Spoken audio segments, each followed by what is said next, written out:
Hey guys, welcome to my channel. In this video, I am making a synthetic headband wig and this is the wig cap I'll use. Subscribe to my channel and let's get to it. I'll also use a tape measure, pins, scissors, chalk, thread and needle, and crochet needles. These crochet needles are of different sizes and I'll use the brown one and the white one. I'll also need a wig comb to attach to the wig, headband, and Velcro. The hair that I'm using, the synthetic hair that I'm using, is known as Peruvian bulk and it's by Darling. I got it from my local beauty store and this is how it looks. It's wavy, smooth, and shiny. I started by securing the wig cap on the dummy and I used pins to hold it in place. This will stop it from moving while I crochet the hair through the wig cap. I then took my headband and cut it so that I can attach it to the wig cap. This is the smallest. I wanted a middle size, but it was either too big or too small. I picked the small one. So after cutting, this is how it looked. It looked unfinished and I didn't like it. So to make it look neat, I decided to do hidden stitches. To make hidden stitches, I fold the edges inwards and I attached them together while sewing inwards. I'll let you watch what I'm doing because it will be easier for you to understand than explaining.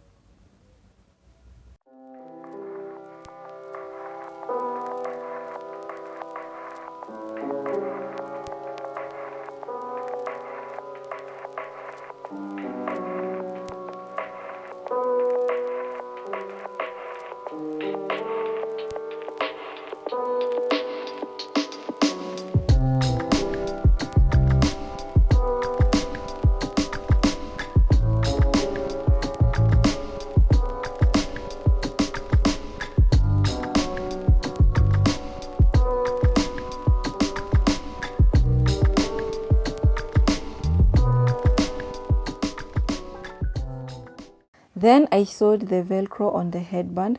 On one end, I sewed on the inner side of the headband and on the other end, I sewed on the outer part of the headband.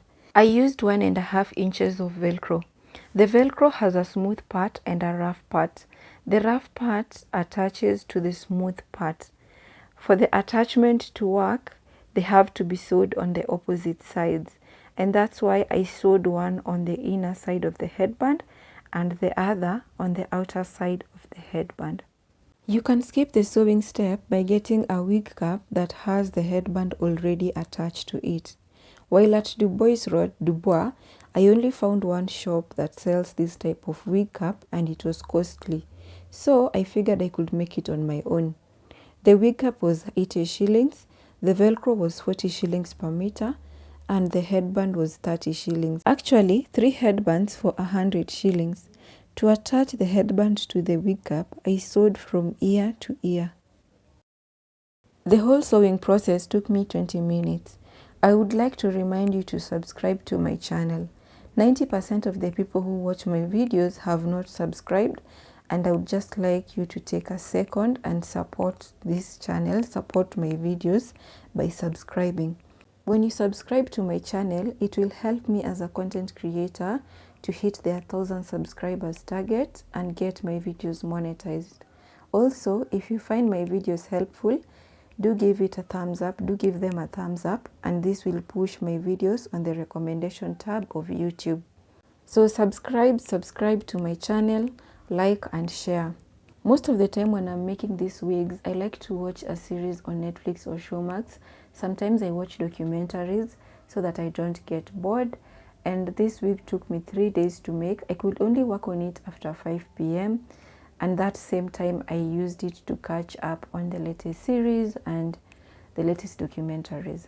I like using synthetic hair because I can practice wig making as much as I want without spending a lot on hair.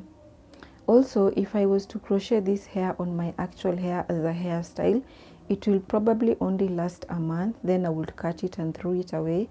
But as a wig, it can last 6 to 12 months with proper care. I also like the fact that I can switch up my hairstyle on different days of the week without spending a lot. I bought the hair at 170 shillings per packet and I used 2 packets to make this wig. So if this wig can last up to 6 months or more, I get to save a lot, and the time it took to make it is totally worth it.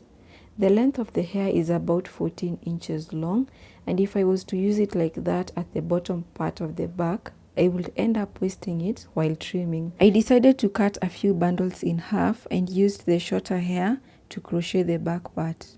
As you can see, the length of the top part will add up with the bottom part.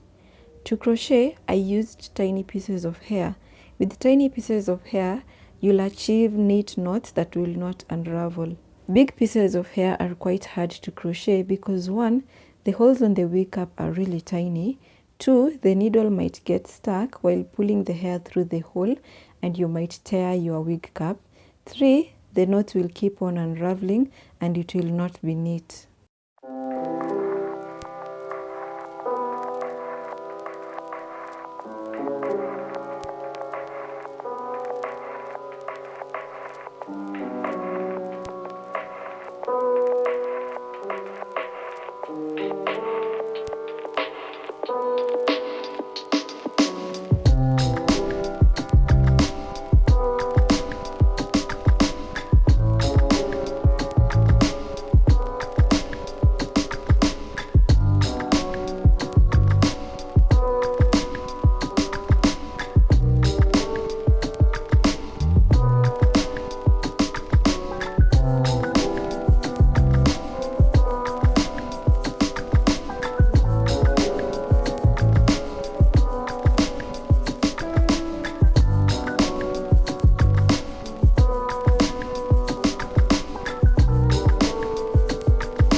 When I got to the top part, I was leaving smaller spaces in between the pieces of hair.